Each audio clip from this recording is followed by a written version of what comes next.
Lancaster Woodturners Weekly Coffee Hour number, what is it, Ziegler? 304, 305? 305. 305. 305 for May 28th, 2026. Yep. I'm seeing 42 on screen right now. My name's John Kelsey. I'll be your moderator this morning, and I'll post my email address on here for those who pick us up on YouTube. We got another new guy showed up this week. I think he's on screen, Robert Lyons. I can't see the full screen right now because I put a spotlight on me. Let me see. Let's do club announcements, and then let's go to the hands. What about all y'all club guys? What do you want to show? Tell us, Ziegler. What's up with Lancaster? We got a meeting coming up in a week, next week, or Curtis Rounds if you're here. I am. Bruce Lamb will be demonstrating for us. He'll be creating a mantle clock with a finial. In just 2 hours or 1 hour? Well, he's going to change the time so it doesn't take him that long. Bruce works on the metric hour system, I think. And when's open shop? That's 2 Saturdays. So that's on the 13th. Okay. And Nittany Valley, what about you guys? Yep, we got next Saturday, the 6th, we're having our club picnic. We're having the Junk in the Trunk event. We're having a Frisbee competition. And we have an article in Woodturners magazine this time. Look in the I saw that. I saw that, Ken. Yep. So that was it talks about us going to the national parks. Now, that was a really good story. I was really glad to see it.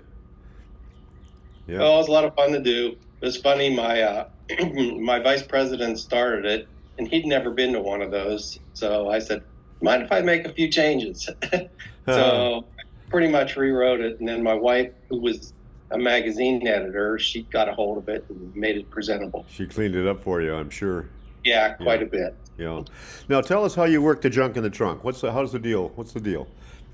Well, everybody's going to bring stuff from their shop. They're going to clear it out, whether it's magazines and books or tools or wood, whatever they want to bring. And we're just going to have a minute in the picnic. We're going to take off, and we're just going to go around as a group, go to everybody's vehicle, and hopefully grab a bunch of stuff. Does the club is it just giveaway or is it for sale? Well, we're going to do whatever the seller wants to do. If they want to give some to the club, that's fine. If they want to keep it themselves, that's fine. There's no rules, basically. Is there no kickback to the club if they sell it? We're hoping there will be. I think there will be for my trunk. Okay. That's a good idea. I think, Ziegler, are you listening to this? We ought to do something like that. I am listening to it. I'd have to have junk in the back of my pickup because it wouldn't fit in my car. Yeah, well, exactly. You could back a trunk up and fill it with sawdust. Yeah, and take it. Well, that's around for me. Old Abner Byler comes and gets my sawdust. He uses it for horse bedding, so I have to carefully keep other stuff out of the sawdust. Just sawdust, no sandpaper, no sticks or anything like that. Yeah. He takes it away by the sackful, and what I don't keep for mulch myself, it goes to horse bedding for the Amish fellow who lives around the corner. John, that's also a problem. When you got to sort your wood that you throw into your trash too, because you don't want to put walnut on your flower beds, for example. Well, you put it on a heap outside first on the way to the flower bed. 6 months, it'll be fine. Oh, okay. It just needs 6 months of rain and weather, and it'll be totally okay. I've been told you can't use it for horse bedding either. So what's wrong with walnut? Walnut. Got juggalo in it. It's walnut's got a chemical in it that kills all the other plants underneath it.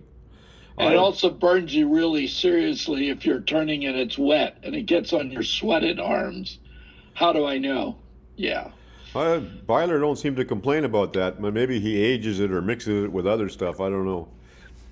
I've heard it. Well, you guys saved me. I almost put it on the wife's garden, so thanks for that. Yeah, not a good idea, actually. No, pile it outside in a bin or a box to age for 6 months, and then it's fine. But until you do that, it's toxic to nearly everything. It'll kill the tomatoes, sure as hell. I didn't realize that, John. Maybe I'll just not worry about it because I stack mine outside along the fence row. Then you're good. Well, my understanding, if you put it fresh on anything that's growing, it pulls too much nitrogen out of the ground initially until it decomposes. Yeah, it's got to decompose a little bit anyhow. And the kind of wood chips we make is a little bit too fine for mulch. I mean, it decomposes really fast, you know. Proper mulch is a bigger chip. My wife would never use sawdust for horses because it can threaten their lungs. So getting it too fine, that normally for horses they prefer chips. So when you say your Amishman will do something, it's probably for cows or something like that. Anyway, one time I met a historian who explained to me that one of the ways they learn a lot about old Bronze Age and Iron Age communities is if they can figure out where the woodworker's yard was, because it's feet deep in chips. And if they dig down through those chips, they find broken pieces of every damn thing. Lunch boxes and tools and every other thing, because you know those are the days of working like with draw knives and axes. So it's lots of big chips. So a wood yard was nothing but chips everywhere, deep piles of chips, and any damn thing is going to be in there. So I think I'm missing my live center for my the center post for this live center. It's probably in those chips somewhere. I'm sure it is. I'm sure that's where half my little steel rulers are too. Well, a magnet on a stick, stir the pile up, and you'll find it. So a big pile to stir. Hey, John, I just got back in a little bit of news. We had a Mid-Atlantic Woodturners Symposium executive meeting on Saturday, and we're getting together at lunch on Saturday for the symposium. Jim Duxbury's making us two or three flags for the tables, and we'll have a couple of tables with the LAW or the coffee hour on it, so people can get together and have lunch together.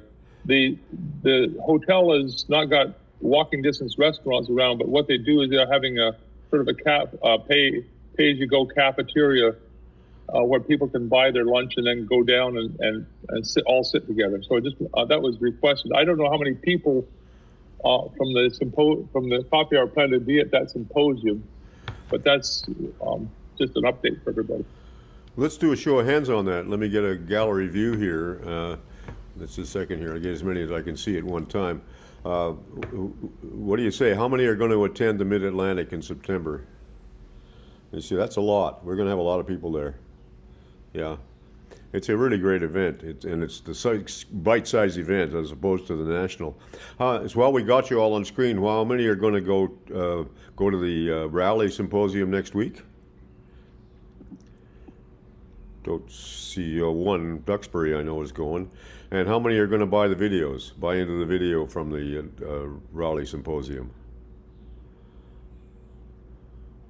By the way, John, Dennis Belcher is presenting or demoing or something at Raleigh. So any more over here? I'm looking at another half of the screen. You guys now, how many of you guys I'm now looking at are going to go to the symposium? Let's do the show of hands again. One, that's Larry Hunter and Tom Kenny and Margaret. And how about how many and Jeff Carroll? And how about how many are going to buy the videos? What's the problem? Why are people not interested in buying the videos? Anybody want to give me a clue? I found John in the last summer. Year. I did that last year, and I was not able to see one demonstration live entirely from start to finish because of the technical difficulties. It was extremely frustrating, and it was not a good use of my money. Who's telling me that? Who's speaking? This is Tara. Okay, hi Tara. And I hate to say it, but it wasn't a good use of my money, and it's Canadian dollars that I have, and so it's not. I pay more in Canadian dollars than in US dollars because it's only a 72 cents per dollar. So I am being really careful with what I spend my money on, and I was really disappointed last year. Anybody else? I was a bit disappointed last year as well, and then I think they dramatically raised the price this year. Ah, okay. That's the wrong order. You make the product right, and then you raise the price. So. It's really difficult to get the I just product found right. in the summertime, I couldn't find the time to be bothered to go and watch. I did it the 2 years prior through Lancaster. Well, that was when we were in pandemic, still in pandemic mode. Yeah, I guess so. But it, as she says, it's about $130 or something like. I forget. I don't even know the numbers. I didn't even pay close attention to it this year. But I got more knowledge than I have energy to use. So. Yeah, well, there is that. I'm gonna guess that they focus on making a good presentation in the room for their attendees rather than for the video. So therefore, it's going to be less than thrilling, probably.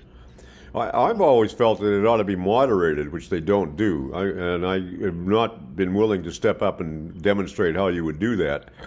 But it seems to me you'd have a much better demo if you had a moderator who said, okay, now he's going to do this, and it was able to switch the cameras to show what he's going to do.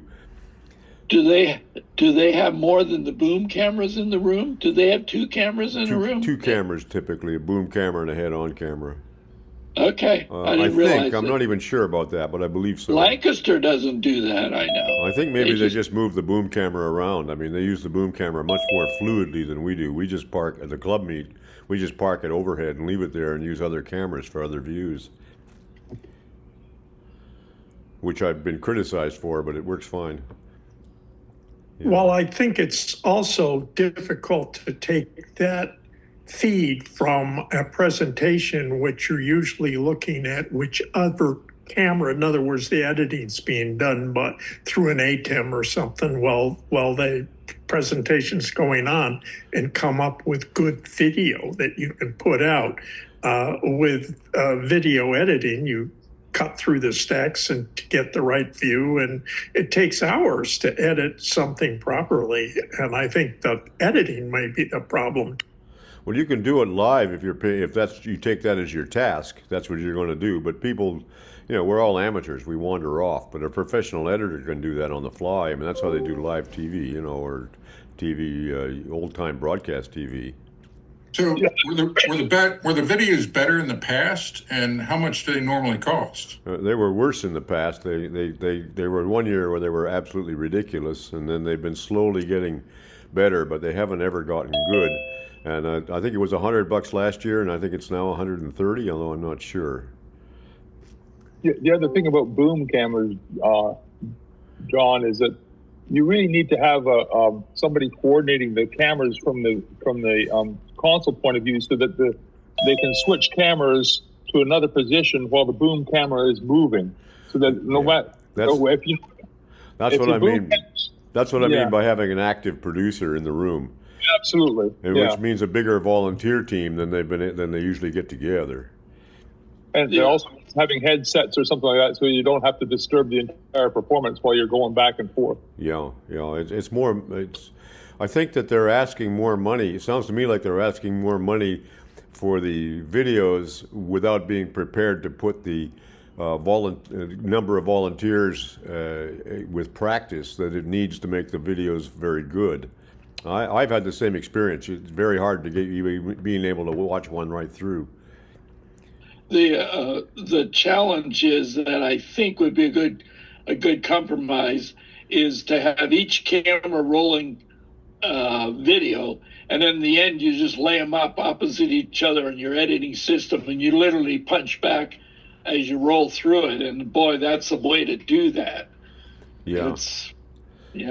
Well, I now edit this coffee hour on the fly. I switch views as we talk, And so by the time at the end of the coffee hour, I basically got and edited videos. It saved me a lot of time and made it much more likely that I'll get it posted in a timely manner. Similarly, there's a new issue of the Journal out that has the Nittany Valley article we just talked about. I was very unfavorably impressed with the previous issue, and I'm much happier with this one. There's a greater variety of topics and a greater variety of pictures shown. So I'm liking that more than I was liking it before. And I think this is the new editor getting her feet down. You know, it's not easy to take over a journal and get your feet down, especially when you're coming at it from a woodworking editorial background, but not necessarily a focus on wood turning, which is more of a trick. I must say, whenever I sent in the article, which was only a couple of weeks ago, so I was really surprised it got in so fast. But she was very meticulous about the pictures, and she says, "Do you have one that's a little better that shows this?" It was a good communication back and forth, so it was nice to work with her. Well, that's very good to hear. That's very good to hear. I'm glad. I was expecting that it would be that way. She's been around a bit, and I think knows what she's doing. But it's awfully hard to pick up a magazine and then be up at full pace and running right off the bat. Very difficult. Yeah. Okay, anything else in this? Well, I just want to say one more thing about the article. Smokey Bear, he was always a distraction. So what happens is, you know, we would be doing our demo and Smokey Bear would come in on one of the trucks and everybody would leave our wood turning area. So I decided to have him come over and do a little bit of turning. As soon as we did that, we had a great crowd watching us turn. Is Smokey Bear a guy in a costume? Yeah, well, yeah, he's not a real bear. Yeah. Don. He's no, yeah. I don't know if it's a man or a woman, but there was somebody in the costume. Yeah. Any other club news? We just skipped over that. We did Nittany Valley. We did Lancaster. What about Quad State? What about Edmonton? What's up? Stu isn't with us here this morning because he's on his way to Lethbridge. He's going to do a 3-day demonstration and workshop for the Lethbridge Woodturners. He's going to do winged crotch bowls. And that'll be with flood coating, I guess. And flood coating, yes. Yeah. It's he's going to spend 3 days down there. Well, that's kind of fun. I didn't realize there was a separate Lethbridge club. Yeah, Lethbridge is in southern Alberta. It's I think they call them Chinook Woodturners. Chinook Woodturners, okay. Yeah. Is there a Peace River Club too? I think there is. Not that I'm aware of. I got a communication from there one time, Peace River Country Woodturners. I don't know what they were called. Maybe they were up in, I don't know where they were, Fairview, Hardisty, Grimshaw, somewhere like that. I'm not sure. I'll have to check. Okay. What about Golden Horseshoe? Mike is already gone, I think. Well, Quad State is going to do, there's going to be a demo on chainsaw safety, and that's on June 20th. Good topic. Great topic. Who's going to do it? I don't know the guy's last name. His first name is Aaron, and he's probably the most accomplished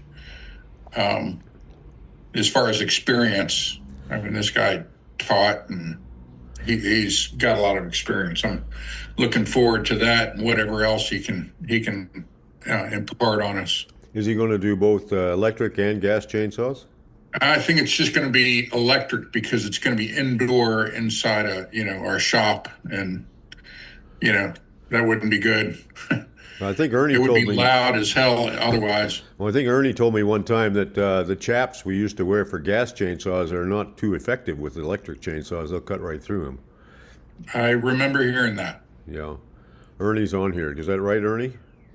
That's correct. A gas engine, when you bog it down, just stops, where an electric engine works harder when you bog it down. So what do we do instead of Kevlar chaps? Well, they're better than nothing, but they don't give you the protection with an electric saw that they do with a gas saw. Yeah. I've actually touched a chap once with a gas saw, and it just didn't even break the Kevlar layer. It just there's 3 layers of protection. One wraps the teeth and causes it to bog down. Then there's a slippery layer under that everything slips off of and further prevents. So they do have value here, but it's more with. Okay. Do the chaps have a shelf life? Should we be replacing them every once in a while? Probably 8 to 10 years, yes. I guess it depends on how often you almost cut your leg off. Yeah, I don't think Kevlar deteriorates. I don't know why they would deteriorate. It's not organic. If it does, then a lot of canoes are in trouble, and they're the expensive ones, the Kevlars. Well, yeah, I have a canoe that I made with a lot of Kevlar in it 40 years ago. It hasn't deteriorated. So. Hey, I'm going to expose myself by asking this question. Do all you guys wear chaps when you're using your chainsaw? Yes. And steel-toe shoes. Yeah. No. No. Do you wear flip-flops while chainsawing? Me, no. I have steel-tip shoes, but I don't wear them when I'm cutting, because usually it's just a quick chop for something I'm working on. I'm not doing a whole day of chopping up blanks. So. I almost went crazy one time when I was taking a walk with my grandchildren in their neighborhood, and one of the neighbor guys was standing on top of his pile of firewood with a chainsaw, wearing shorts and flip-flops. It was like, what do you think you're doing? It's like, gee. That's one of those cases, John, where you can't fix stupid. Yeah, well, stupid fixes itself by finally, except he's already bred, so it's too late. That technique is endorsed by the Organization of Organ Donor. Thanks, Ernie. And amputee doctors. Yeah. Okay. Well, John, before we move on from Quad State Bodgers, I want to say our last demo was Scott Waterfall, who just spoke to you on using CAD/CAM system for making segmented bowls, and it was a real good presentation. Great, good to hear that. Well, thank you for that. Yeah. Okay, let's move along now, and we got a couple of hands up, and this is an opportunity for anybody else who wants to put their hand up, because it's 20 after. We got 40 minutes of entertainment ahead of us. Let's start with Duxbury. What would you like to show us today, Jim? Ooh, great. Well, I've shown my offset bowls. I forgot which ones I've shown, but this is a series. Yeah, we saw that one. You saw this one. Yeah. And this is a refinement of that. Wow. What makes it a refinement now? Tell us what you've done. Well, I put a border on it. Yeah. And just the second one is better. And read it. On the first one, this is that color shifting paint that goes from blue to purple, or it's supposed to until you put it in front of the camera. Anyway, she did this with the cup burner. So there's a texture in there, it looks like. Yeah. Yeah, now that's a heavy bowl. It's like it's got some weight to it, doesn't it? You've got to have some weight, or that's kind of the wall thickness. It's thinner. It's thinner in the area here, but in order to keep that, you've got to have the thickness somewhere. So how many of those have you made now? Oh, a bunch. I don't remember if I showed this. This is the same thing.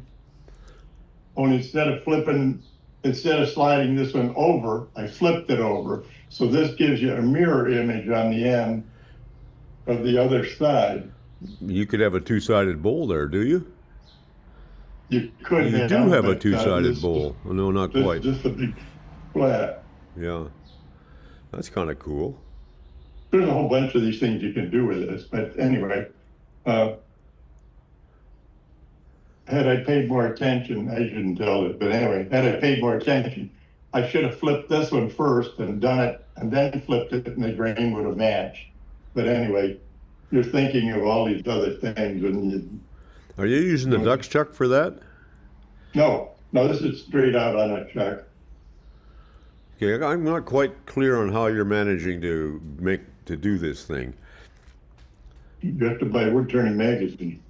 No, we're gonna beat it out of you here now. No, this part, on easier to see here. This part was over here, and you turn the bowl, regular bowl. Right. Outside of the bowl.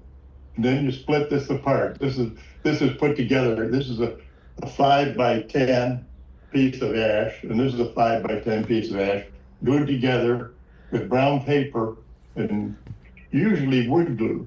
Yeah. I've started using show the kids school glue, that stuff that's water soluble. Yeah. It's fabulous. You split this apart, and then all you do, you don't have to sand anything. You put a wet rag on here, let it sit for 5 minutes, and wipe the paper off, clean it up, and the joint's good enough to glue again. And what kind of paper are you using? Like brown paper bag or magazine paper? Shopping bag, yeah. Shopping brown bag. Because David Springett used to use magazine paper, like really thin paper. Really? I kind of like the other because it was thick, but another use for that, well, once you've got that, you split it apart, offset this, put it together, and then you've got another center over here. Right. And you turn a regular bowl. I can't quite see how you get that other center. You measure from here to here. Okay. And you pick up the center of that. You haven't got that bowl yet. It's still it's still flat wood in there at that point. That's just flat. That's just flat. Yeah. So you've turned the outside. Yes. All you've turned is the outside of this bowl right here. Right. Not the back and not the front. Just the outside. This is flat. This is flat. Right.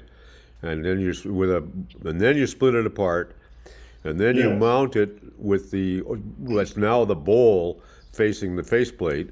Shift it over. Shift it over, and find the center in there and mount on that, and make yourself a recess on the back, right? Yes. And then you can chuck that up and turn the bowl in the front. Yes. But back to the other, I'm glad you said that. This is flat wood, and this is flat wood, nothing. It's damn near impossible to offset this and glue that surface. I mean, clamp this surface to this one without it squeezing around. You know, the thing runs around like it's grease. So, back to the paper. I glue a 2 by 2 on this side and a 2 by 2 on this side with the brown paper. And the same thing on this side, 2 by 2 on this side and a 2 by 2 on this side. Then I can put clamps across here and pull this thing together. When I get all done, take the clamps off, smack this with a chisel, and wash it off, and I got the blank all glued. You couldn't just do a rub joint. You could do a rub joint, yes, and then a couple of these I have done that. Yeah, But if it doesn't go together or anything irregular, you could just glue 2 blocks on here. It's a fabulous way to go. You hot glue them, right? No, you're using brown paper glue and the school glue. Both for the clamping blocks as well. Yeah. Oh, it's fabulous. The hole's unreal. And this could be any configuration out here. It could be S-shaped. It could be whatever. You answered the question I had 2 weeks ago. I'm glad I did. I'll tell you, with water-soluble glue, it's another world. Duxbury, how long does it take that water-soluble glue to set to where you can turn with it? I think it's probably about the same as yellow glue, regular glue. You'd leave it overnight, I think. Yeah, but I keep everything overnight. Anyway, this is the advanced one. Wait a minute. What's going on there? Come on. This is a set of 3. Oh, Duxbury, come on. Yeah. Oh, you haven't seen nothing yet. Wait till you see it. Anyway, this is done in 3. Let's see the front of it again, please. These are 3 separate bowls. Why do I get in? I become dyslexic when I get in front of a camera. You're good. You're good. Now, why are you doing that? To get the depth of a bowl, to make it deeper? No, just to give the stair step. Yeah. So what is the point there? I could have a little dab of guacamole on one of them, or No, yeah, no. Japanese green stuff. Most of the stuff I make has absolutely no use whatsoever. Okay. But it passes the guacamole test. You could have. Yeah, it does. Yeah, it makes a good bowl. Yeah. You know, Jim, I soon think you need to make an Escher bowl. What's that? Okay, have you got the I think he has. Have you got the Oh, four? that looks a little like an Escher bowl, doesn't it? Yeah. You got the It certainly four-step does. one now. What? Have you got the fourth one in there yet? Fourth what? Fourth bowl. Have you made one with 4? Oh, I could make one with 10. Well, have you done it yet? No, but on the, I have drawings for the next 12 years, okay? This thing could be made this high and made into a vase. You could like have that stair step go all the way around. Not only that, this is made in 2 pieces put together, just like the other one. You could take a piece out of this and make this oval. Right. You can go unbelievable. So you could create a vase that had some shapeliness to it. Thousands of designs, thousands and thousands of designs. But it would start to weigh a ton by the time you got it to be very tall. Well, as you build this up, if you made a vase, you could hollow each one and glue them together. Yeah. Oh boy. Are you going to do that? No, not today. I got all kinds of stuff I'm going to do. What else you got today? That's it for me. That's it? That's it, I'm done. Any more questions for Dux? Let's just all be amazed there. That's quite terrific. Well, thank you. Those little steps look. Series. Yeah, I picked that up after you. You taught me that, or I picked that up from making a series, and one develops off another one, and it's amazing what you can think of at 3 o'clock in the morning. That's where this come from, about 3 o'clock in the morning. Absolutely. Those little steps look like a good spot to put your hot sauce bottles. You could have different varieties of hot sauce. Sure. Or Japanese mustard, the green stuff. Yeah. Well, you can make them any size you want, but anyway. You have little Jim? depressions there for marbles. Yeah. Jim, I couldn't see the glue line in that top bowl. Did you just do a exceptionally good job, or? No, the glue lines. This is laid up in layers. No, but show me the face of the bowl. Yeah. There's a glue line in there. There's a glue line. Done. It's just well done. Okay. Yeah. Thank you. See it. There's one here. There's one here. You got to go at it with a hand. Well, the other one's got to be across here, but okay. I don't know. Yeah, I just couldn't see it. So. Yeah, that's just he's good. He's gotten good at it by now. Yeah. Yeah. Well, this is in a flat board too, so yeah. You take the flat board and cut it in half, so the grain is pretty much lined up. You've shifted it. I think this is 1.25 inches. And you got clamping ears to clamp with, so you get a good tight clamping. So that's yeah. Okay, thank you. I actually put those blocks on here and clamped it on each one of these. But on some of them I have rubbed. Maybe I did a rub joint on this with some weight on both sides, but because these are individual layers, so you've got almost a square section here to clamp onto if you wanted to. But I think I put 2 beams across here and clamped it or something. Very cool. Let me see. I'm going to go to Don before I go to Ziegler and Jim, because we haven't heard from Don in a bit, and I bet he's got something interesting. Go for it, Don. Thank you very much, John. It's just that last week, Jim Duxbury and Rita showed us some photographs, and I thought I got them here. I've been away, I had to disappear, and it looks like they've gone as well. Come back to me, I'll get them reset. Okay. Ziegler? Thank you. Yes. Ziegler? Something really quick. A few years ago, when Ernie came and did his 2-day, I'll call it the Ernie Symposium at Lancaster, I cut down a black cherry tree trunk that was probably 20 some inches in diameter to create a bunch of blanks for Ernie's lessons. I remember you made 40 or so blanks. Yeah, we had 40 blanks or something like that. Well, I had one big piece remaining at the bottom of the trunk. Is probably 20 some inches in diameter, and it sat outside since then. That was about 2 years ago. Just because so much else going on, and never actually did anything with it. So finally I got to the point where I could, and I cut it up, but I thought I was going to get some really nice big pieces out of there to turn a couple of big salad bowls for my Patty's sisters. Well, not so much, because not surprisingly, the wood had spalted significantly. It was not in terrific shape to the point where I could actually get large pieces. So I ended up getting about 15 different sized pieces.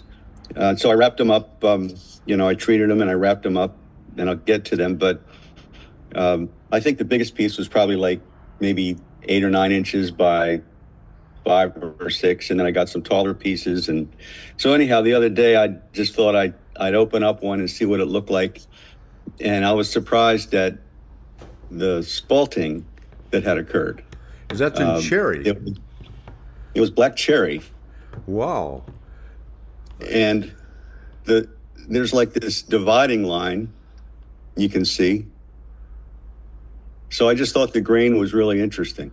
Yeah, and it would be not very long before that was not turnable. That would be just gone. I mean, cherry is a lot more quicker to dissolve than maple.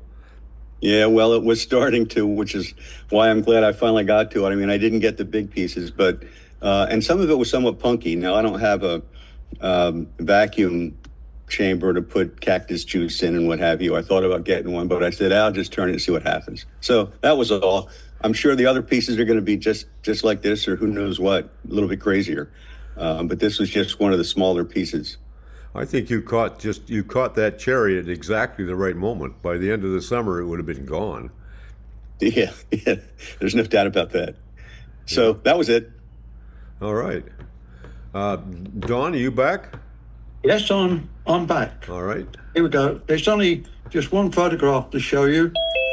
Jim Duxbury and Rita showed us some mice last week. I'd like to show you something. The mice that I made, as you can see, back in 2010. Oh, those are but cute. These mice are actually in the cheese blocks. How big are those, Don? The cheese block is 2.5 inches by 4 inches by 2 inches at the highest point.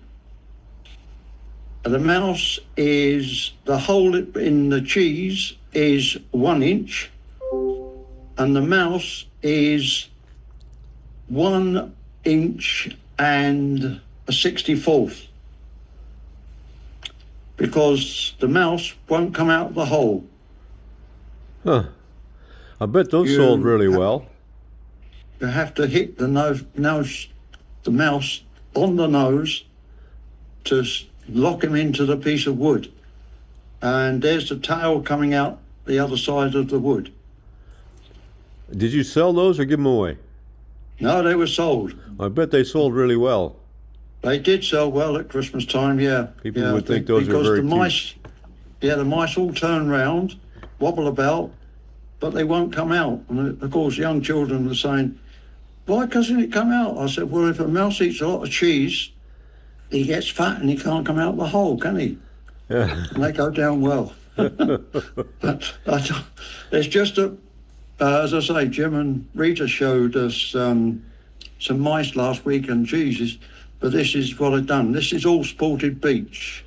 And those are leather ears and a leather tail, it looks like. And they're leather ears with little pyrographied eyes and a little pyrography nose. Very, very, very cute. And what would you finish that with? Those I just put sander sealer on and then buffed them. Yeah. Very charming. Questions for Jim, for Don? Does the 1-inch hole go all the way through? So the tail comes out the other side, right? Sorry, I missed that. Does the 1-inch hole go all the way through the block? No. Right. You drill an inch hole so that you've got an inch the same on every time you make it. But then you use one of those very fine hollowing tools with the disc cutter, and you dish the bottom of the hole out, but you don't go right through. The only thing that goes right through is the hole for the tail. And you have to make certain that the center of your mouse is the piece that is inch and a 64th or even less, so it goes in. And then the base of the mouse is also domed to fit in a domed base of that hole, so that when you knock it in, the mouse is rolling around the base of the hole.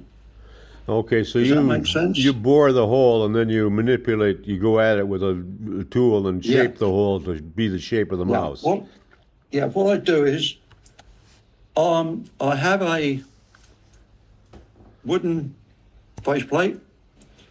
Glued on that wooden faceplate is a piece of wood of this shape. Right, the complementary shape. Then, when I've got these cut to the shape I want, I find the center point where I want to drill the hole. I put some hot glue onto the wood that's on the wooden faceplate, bring my towel stock up onto the center and glue that in so that you now, if you like, got a square piece of wood, because the two V's match one another. Yeah, so you end up with a square, and then you can turn that, drill that and turn it. Does that make sense? Makes tons of sense, and it makes tons of sense once you've gone to that trouble to set up that you'd make 10 of them rather than one of them. Yep. Yeah. Once you've got it, you just set them up, do it, turn it, and away you go. Do you make the mice first or the cheese first? I make the cheese first. And then the mice? Then the mice. Okay. Because whilst you're making the mice, you can, because you're turning the base of the mice first on spindle turning, you can always check before you take it off that it's coming right. If by any chance, because sometimes when you sanded it, if it's this spalted beech was a little bit soft, you might just increase the hole size. So you're always double checking as you're going that the mice fit and don't fall in, because if they fall in, then of course it's no good. You've lost the surprise of the mouse not coming out. Very clever. So the 1-inch hole is 90 degrees to the slanted surface, right? Right. Right. Okay. Yes. Yep. That's a perfect use for my slanted ducks, Chuck. I could do that in minutes. Yes, you're already set up. Yeah. You could make one at a time and be all right. You got it. Yeah. This is way before the duck chuck came on scene. That's really neat. Hopefully it doesn't see this. I mean, when did the ducks chuck appear? No. This year, last year. Any more questions for Dawn? This was 2010. Any more questions for Dawn? All right. Okay, it's just purely for the fact that Jim showed some mice last week. Right. Well, terrific. Stop share. There we go. Okay. Good job. Thank you, Dawn. That's fine. David Bell? Good morning. So this past weekend we had, attended Ottawa Turnfest in Ottawa. The guild there, including Malcolm Zander, put on a wonderful show. We had Dale Larson, Al Leisman, and Elizabeth Weber. as our demonstrators, and then I ended up taking the workshop with Elizabeth, and then I took a workshop with Art. So I came home yesterday and proceeded to work on this texturing. Nice cherry. piece. It's 8.5 inches in diameter. Let's see the back. Okay. So it's an ogee kind of shape that follows the curve of the bowl inside, right? Yeah. Yes. Yeah. And handsome piece. And I dry brushed the texturing on the rim. And how did you make the texturing itself? I did that with a saber. Meeting is being recorded.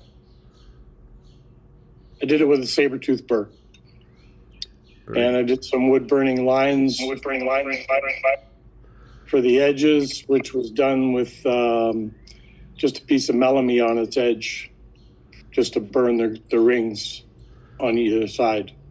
That's a lovely piece. Yeah, and it's iridescent paint, so they don't show up very well, but Yeah. yeah. So that was from Elizabeth's. And then with Art, we did the lost wood process. So this here was, it's going to be a goblet. I didn't have time to finish it. We did 3 projects. So, and with the lost wood process, there's a paper joint. It comes apart. And then when you put it back together, it'll be a wine glass. And this portion has to be turned yet once it's glued back together. Nice. That was pretty interesting. On the previous piece, how did you keep the paint off of the outside of the textured area? You can use masking tape, or you can use a product called Frisket. Okay. And that keeps the paint off of it. And then we also did a small box. Art doesn't make these, but he shows you it's for the lost wood process. These are the 2 pieces that came apart. You turn the bottom and the top separately, and they have a joint where they're actually going to fit together. Right. Like that. So this is the lost wood portion that gets removed, and then you end up with 2 pieces that actually fit together. Oh, very clever. Yeah, these still have to be glued together, but makes for a really nice and a rather unusual shaped box. Very clever. And I'm probably going to texture this box completely once it's done. Yeah, that's a good idea. Yeah, The current journal has a nice piece about a twisted box as well. It's in the same family of, slightly complex turning, but easily accessible. Yeah. Any questions for Dave? Well, let's just say great work, Dave. Thanks for showing it. Thank you. Bowman? Yes, sir. Take us home. You got 10 minutes. Wow. Thank you. Yeah, I'm going to share.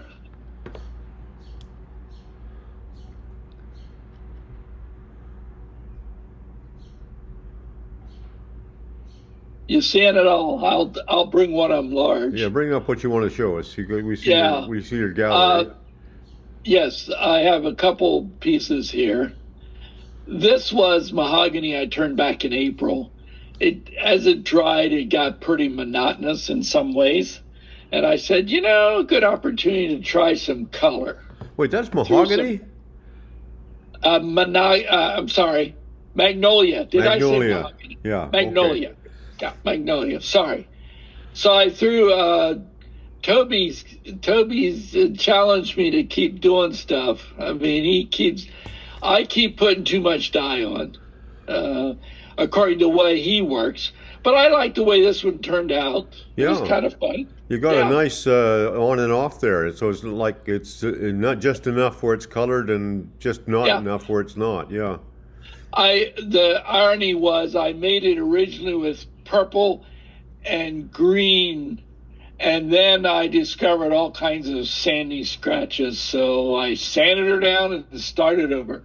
And then here was the other fun one. Again, I'm sorry, folks. You still seeing it, or Yep. did I screw No, we it got up? it. We got it. Okay, good. I call this, Lynn said this has to be, I said, this is a candy dish. When you reach in from the long end, it'll tip toward you and then makes it easier to get the candy out.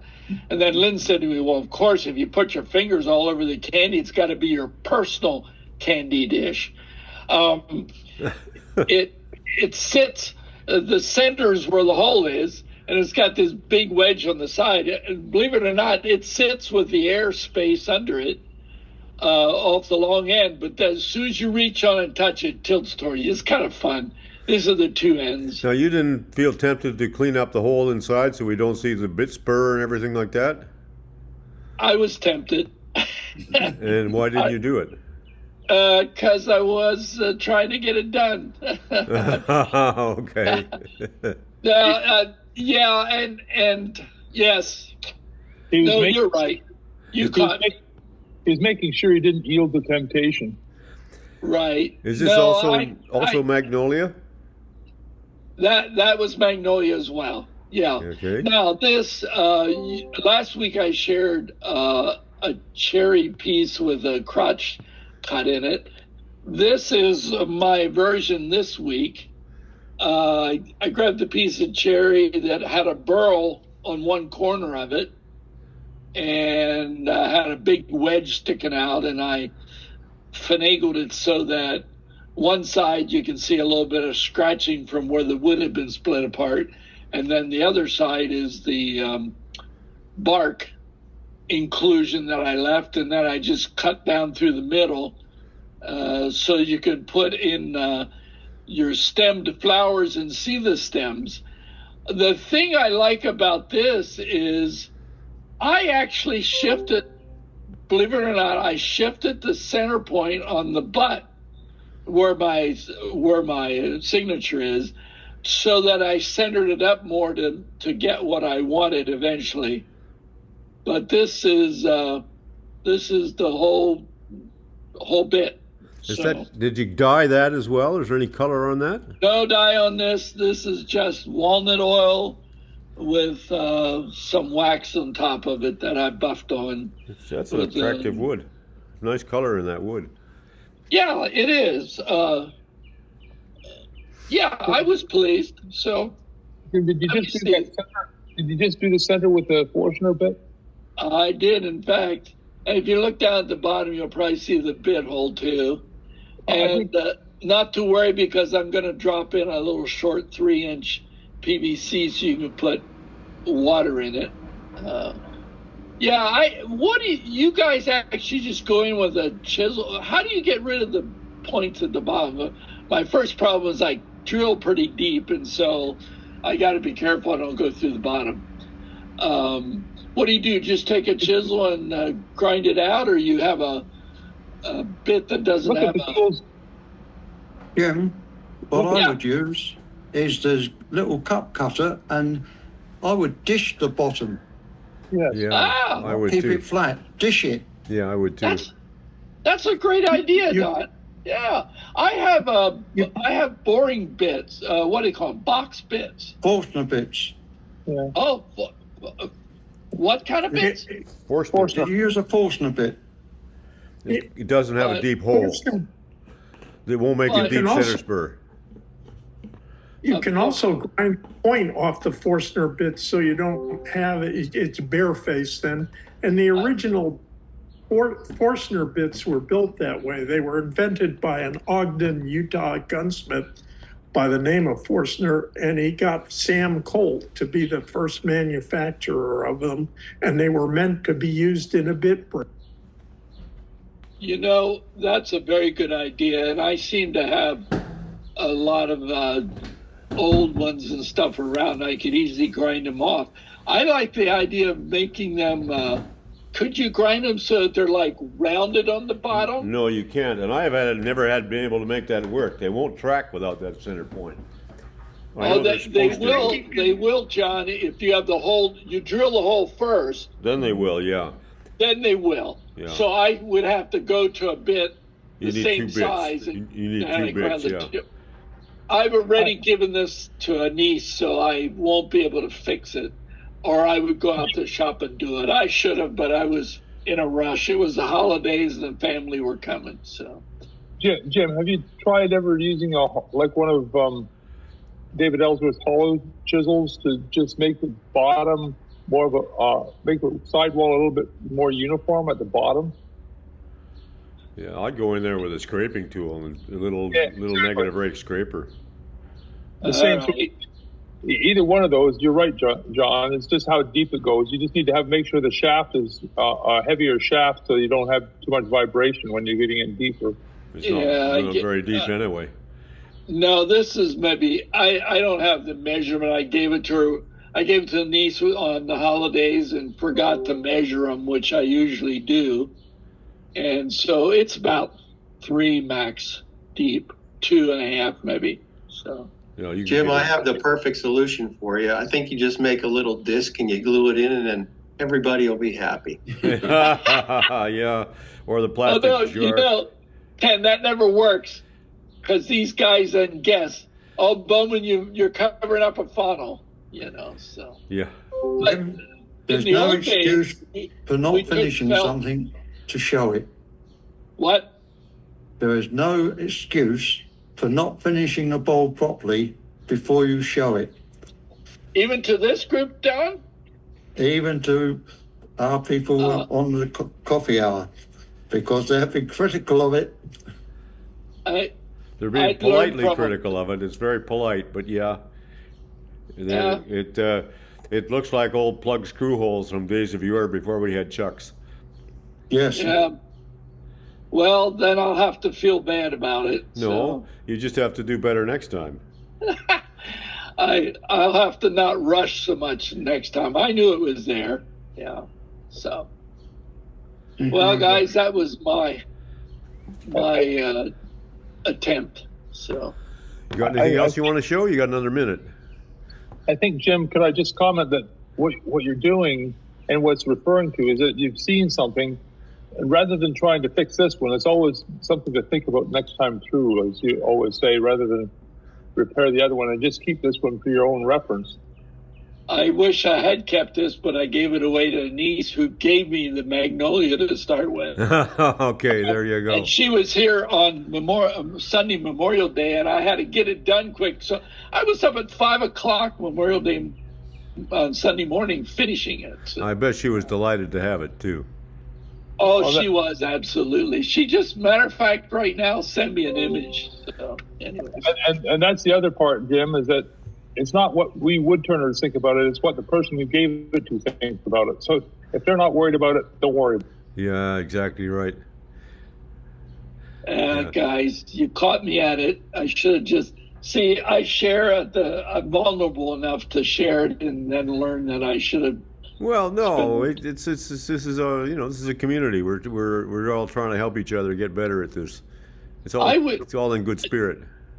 Hey, John, I would love to be able to put a more domed bottom. I have some core box bits or whatever you call them. I'm tempted to go look. The problem is every hole is different, as you might guess. Yeah, I'd use little scrapers. It'd be my way. Would you? All right. And you can stick the corner of a tool rest in there to get some support, or use one of Ernie's, hand rests, and get the support you need in there, and just slowly pick away at it. You'll find it comes out of there pretty good. Yeah, slowly and picking away at it. Those are things I need to learn. So. Yeah. Well, let's go along with finding your pencil again. Box. What do you call them? Box tool rest. Is that what they're flat? Ernie has a tool rest that like a handled tool rest. The old guys would have it hanging around their neck on a cord, and you hold it in one hand and then stick it in the hole there, and you got a support right down in there. Right. Hey Jim, did the magnolia have the smell to it as you were turning? Oh yes, it did. I could tell magnolia by the smell, and it wasn't sweet like the flower. It had almost a stink, I would It's close to call. cat piss, isn't it?